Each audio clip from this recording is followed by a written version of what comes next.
I saw a black figure walk to my room. I was in the bathroom with the door open and the figure just passed by. I really don't remember it. I just know that it was crawling like a baby, but much bigger.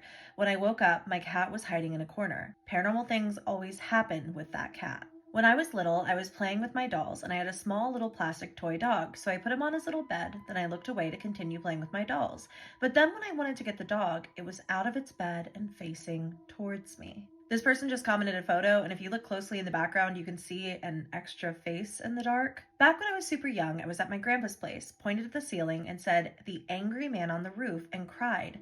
Many years later, my baby brother was born. He pointed at that exact same spot and said the exact same thing. When I was younger, maybe 7 or 8, I was sleeping in my mom's room. But when I woke up, my mom was already at work, and I saw a lady in front of me, a young, very pretty woman in a wedding dress with gray skin and blood on the dress. She vanished after a few seconds, and I ran out of the room. When I was 5, I got a mermaid doll for my birthday. Just to clarify, she didn't have buttons or googly eyes. She had sewn eyes, just regular. So I woke up in the middle of the night.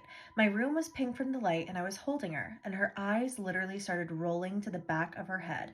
I screamed, and my parents came in, and we threw her away. That was the first thing I saw before weird figures, and so on. When I was 8 or 9, I was in my room playing with my friends, and it was hide and seek in the dark. I had my phone flashlight on. I flashed it towards the door, and I saw a lady. She was very tall, had a polka dot dress on. She was a shadow figure, had no face except a nose, ears, and long black hair. This woman would sit at the edge of my bed every night after my mother left. I used to have my mom sit on the edge of the bed because I was afraid of being alone at night, but every time I woke up, by accident, she was just sitting there calmly. She kind of looked like she was from the 1970s, but it was hard to tell because she was a pitch black figure. I miss her though. She would always put her hand over mine. At my grandma's house, no one was home and I had just woken up, and I turned the TV on. I didn't realize nobody was home until I called my grandma. After that, I was eating toast and watching a show. I heard creaks from the stairs and called out, "Grandma?" No answer.